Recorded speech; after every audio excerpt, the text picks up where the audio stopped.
C'est bon, on est parti. Okay. Ça fait quoi de se retrouver dans un film de Pierre Karl? Oui, mais alors c'est ce que... Donc il n'y a pas d'ambiguïté par rapport à Pierre Karl, il n'y a pas de manipulation, de choses comme ça. Donc Pierre Karl a mis un extrait de mon film qui s'appelle, le titre en entier, « Le RMI, c'est la vie » avec un point d'exclamation à la fin. C'est ça le titre du film. Et donc Pierre Karl, avec mon accord, m'a téléphoné un jour pour me demander si je voulais lui vendre un bout de mon film. C'est-à-dire que le film reste à moi, mais c'est comme si c'était une location. Et donc il a pris un bout de mon film, il l'a acheté, donc je ne me souviens pas exactement de la somme, je crois autour de 300 €. Et ce film appartenait à Yo Productions, le producteur de Yo Productions, qui a dit à Pierre Karl, écoute, je te donne les droits d'utiliser le film que j'ai produit de Mérège, à condition que tu lui donnes cet argent. Et Yo, Dominique, m'a rappelé en me disant, si tu ne te donnes pas le chèque, je ne donnerai pas les droits. Donc tu m'appelles, parce que c'est lié à ce que ta question là. Si tu ne te donnes pas l'argent, je ne donnerai pas les droits. Donc j'ai rappelé Dominique pour dire, oui, Pierre Karl m'a envoyé ici, et dans ce cas, je donne les droits. Bon. Maintenant, il est clair, et j'en ai parlé avec Pierre Karl, c'est toute ma problématique habituelle, je n'ai pas à être solidaire du film dont j'ai travaillé, du tout. C'est le problème de Pierre Karl de m'avoir mis un film, et en ce qui concerne le regard que j'ai par rapport à ce film, je l'ai dit à des réunions et des débats où j'étais, d'abord, bon, sans narcissisme, mais c'est vraiment annexe, je répète que le film s'appelle Le Rémi, c'est avec un générique de Pierre, il n'y a pas avec un point d'exclamation à la fin. Je lui ai pas fait de procès, parce que dans mon esprit, j'en ai rien à foutre. Moi je fais des films, je ne reconnais pas vraiment la qualité d'auteur. C'est-à-dire quand je fais un film, les gens ils en font ce qu'ils veulent, ils le coupent, ils changent le titre, ils font les commentaires. Ouais, tu fais des films, tu fais pas des procès, tu fais des films. Voilà, et ça m'est complètement égal, il peut raconter ce qu'il importe. Et donc c'est pas un point de vue, c'est pas une revendication que je fais, qu'on ait enlevé la moitié du titre. C'est simplement une analyse sur laquelle je me livre.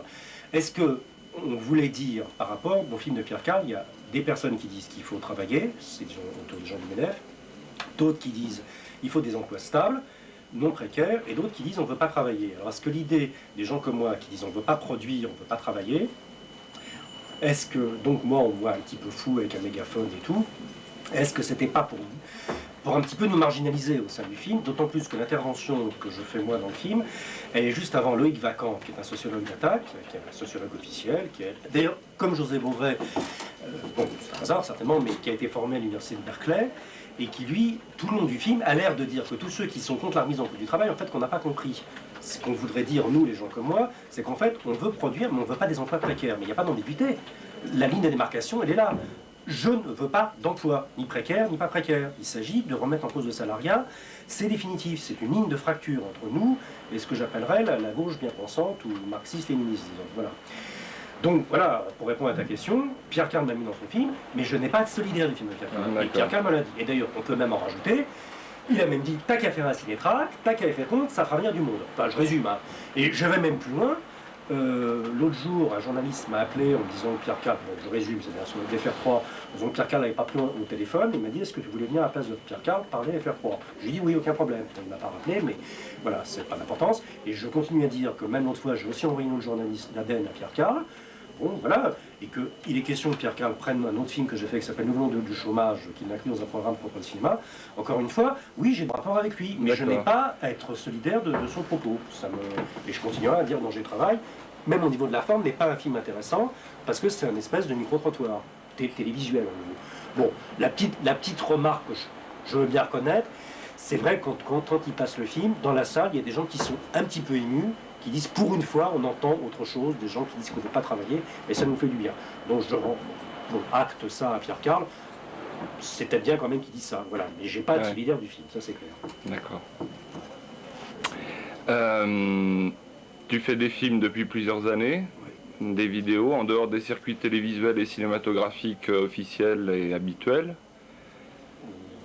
Oui, enfin...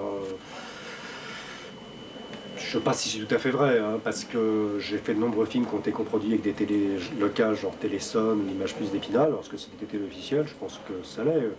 Maintenant, la question, c'est que... Disons que tu n'es pas sur les grandes chaînes hertziennes, bon, TF1, FR3... J'en ai quand même un qui est passé à FR3 National. D'accord.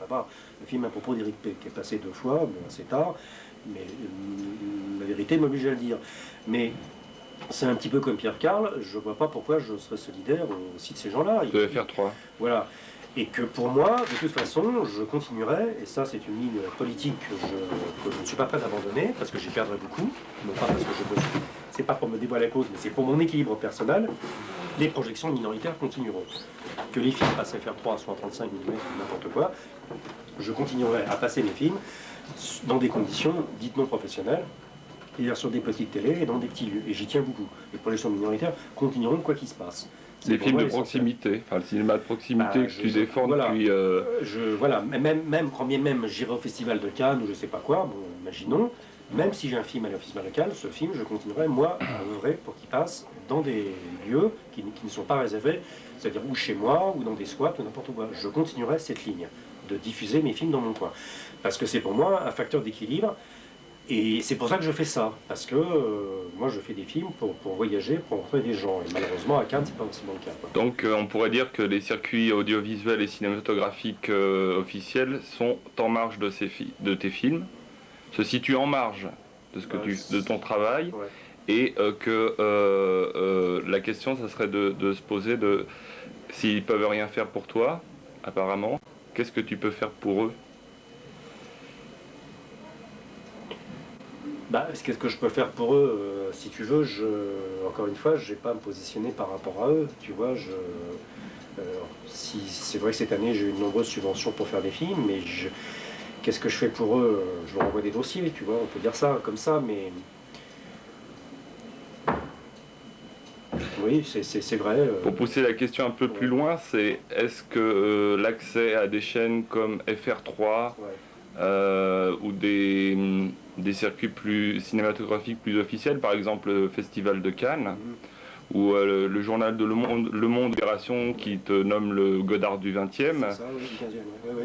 Est-ce que donner la parole à Pierre Merezhkovski, et ça pourrait pas devenir un alibi pour ce système, dire voyez comme nous sommes ouverts d'esprit, comme tout le monde peut s'exprimer, à côté d'un système liberticide actuel quoi. J'irais même plus loin. Dans mon esprit, si j'ai eu des subventions, pour moi c'est une question de rapport de force. C'est parce que je suis proche de Zaléa, que je suis dans beaucoup de groupes, et qui se disent en donnant une subvention à Merez, on achète le réseau, enfin achète entre guillemets, mais enfin on se donne un peu ce que tu dis. Oui, je suis assez conscient de ça, mais eh bien, je te dis, c'est pour ça que je continuerai à faire des projections minoritaires, quelles que soient les circonstances. Parce que c'est pour moi un moyen de ne pas être avec eux. C'est-à-dire, s'ils me donnent de l'argent, s'ils diffusent mes films dans les circuits officiels, encore une fois, c'est leur problème. C'est comme Pierre, c'est pas le mien. Et je n'ai pas à les remercier ou à leur rendre des comptes. D'abord, ça sera peut-être pas éternel.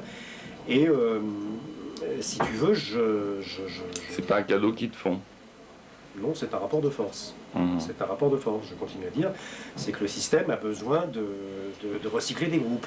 Et comme effectivement, par ma structure mentale, je suis dans énormément de groupes, de plus en plus, d'ailleurs, puisque je multiplie les projections, et que je ne veux pas être attaché à un groupe, donc ils se disent peut-être qu'il faut m'acheter, tu vois, mais maintenant, ce que sera mon devenir, nul ne le sait.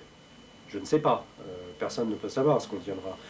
Mais en tout cas, je me donne, moi, cet objectif dans les prochains mois, de continuer, je répète, à passer des films dans des endroits qui ne sont pas pris pour ça. Parce que pour moi, c'est un rempart, justement, en disant, mais attention, je reste dans mon univers. Et je me bats vraiment là-dessus, parce que ça ne va pas de soi. Mais bon, mais pour la petite anecdote, c'est vrai que le dernier film que j'ai fait en 35, le producteur, avec mon accord, et encore une fois, comme Pierre Carré n'a pas de manipulation, a dit qu'il allait faire une projection de presse, avec des journalistes et tout. Bon, ok, fais-le. Moi, je lui ai donné l'autre jour un petit catalogue que je fais, de films, de catalogue de vente par correspondance de films, où il y a écrit ce catalogue, au bout de 100 VHS, s'autodétruira. Parce que je ne veux pas que ça devienne une entreprise.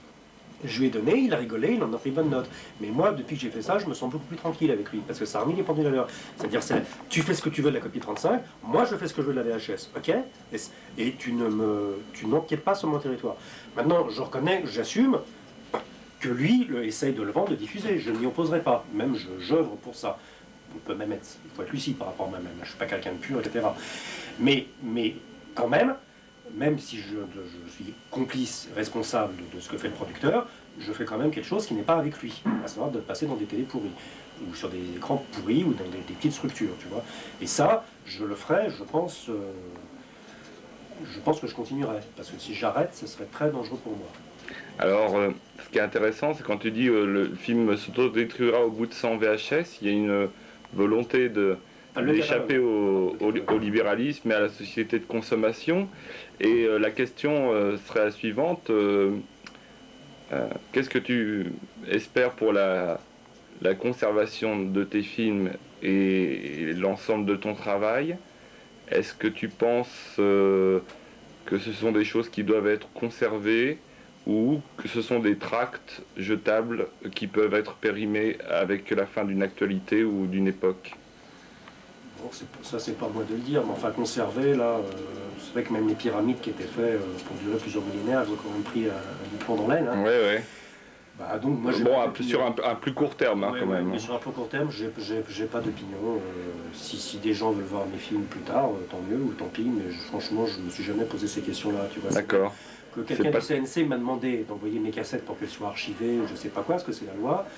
Et je lui ai dit, mais je n'avais pas de pif, ça m'intéressait pas. Quoi. Je conservais quoi C'est pas tellement ton problème. Non, je m'en fous, sincèrement. Très bien. Sans coquetterie. Non, mais j'en attendais pas moins. Tu vois, sans coquetterie, sincèrement, je m'en contrefiche. Hein. Une dernière question. Tu me dis souvent que tu n'es pas solidaire des gens qui montrent, qui produisent tes films ou qui les montrent. Ouais. Donc, ça dépend des circonstances. Hein. Voilà. C'est pas une règle obligatoire. Et la dernière question, qu'est-ce que tu penses du Festival des Inattendus qui t'invite depuis depuis 1997, la première édition Et ben justement, je les sens assez loyaux là-dessus. Ils m'ont jamais demandé d'être solidaire des festivals des Inattendus. Jamais ils m'ont demandé... ils me font venir, mais de mon sentiment, ils m'ont jamais demandé de me taire, tu vois. Ils m'ont pas demandé de me positionner par rapport à ce qu'ils faisaient. Jamais. Parce que ça, je suis assez suffisamment parano là-dessus. Ils ont l'air de dire, bon, on t'invite, tu dis ce que tu veux, et puis c'est pas que ça ne regarde pas. Je pense qu'ils ont une certaine sympathie, mais ils ne me demandent absolument pas de partager leurs options. Là, il n'y a aucune ambiguïté. Et je n'ai pas, moi non plus, à partager les options de Béatrice Dubel ou des gens de ce festival, tu vois.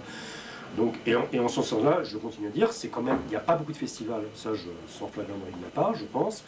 Il y a très peu de festivals, il y a des espaces de parole. Bon, à Clermont-Ferrand, il n'y en a pas, à Cannes, je pense qu'il n'y en a pas. Tous les festivals 35 mm, il n'y a pas d'espace de parole, et je pense que c'est une volonté politique des organisateurs, je maintiens. Ou alors, il y a les 3 minutes réglementaires du festival Paris tout court dont tu m'as parlé. Ouais, alors attends, 3 minutes, je vais même en rajouter. C'est pas... Bon. Maintenant, c'est pas de ma part, c'est moi qui ai demandé à présenter mon film. Bon, alors maintenant, l'organisateur, on peut nommer Zoko et Jackie Evra, c'est ma version des fêtes, m'ont dit, dans ce cas-là, tu n'auras qu'à toi à le faire. Mais je pense que, bon, c'est moi qui l'ai imposé, ça, c'est pas dire. Enfin, c'est moi qui ai demandé à présenter mon film au public, on m'a dit oui. Moi, à Clermont-Ferrand, ils m'ont dit non. Donc c'est pour ça que je l'ai présenté de force. Voilà, mais c'était pas nécessairement prévu qu'il soit présenté. Ils m'ont dit, effectivement, tu auras 3 minutes. Bon, je m'y suis plié. Oui, mais j'ai pas. C'est pareil, le festival Paris tout court, je ne trouve pas qu'il y ait programme. Et en gros, je fais comme d'autres collègues réalisateurs qui sont dans ma démarche. Mais généralement, les gens qui sont dans la démarche de faire des films pour les vendre, etc., ou de faire un récit réaliste, ou de faire de l'émotion, de communiquer avec le public, je ne sais pas quoi, quand on m'a mis de projection, j'y vais plus maintenant. D'accord. Voilà, c'est donc que je ne vais plus, parce qu'après ça m'énerve et je ne suis plus invité. Voilà. Ce sera le mot de la fin. Si tu veux aussi, je suis invité, c'est ça. Alors c'était Pierre Machkowski au Festival des Inattendus, édition 2004. Merci Pierre. Ciao.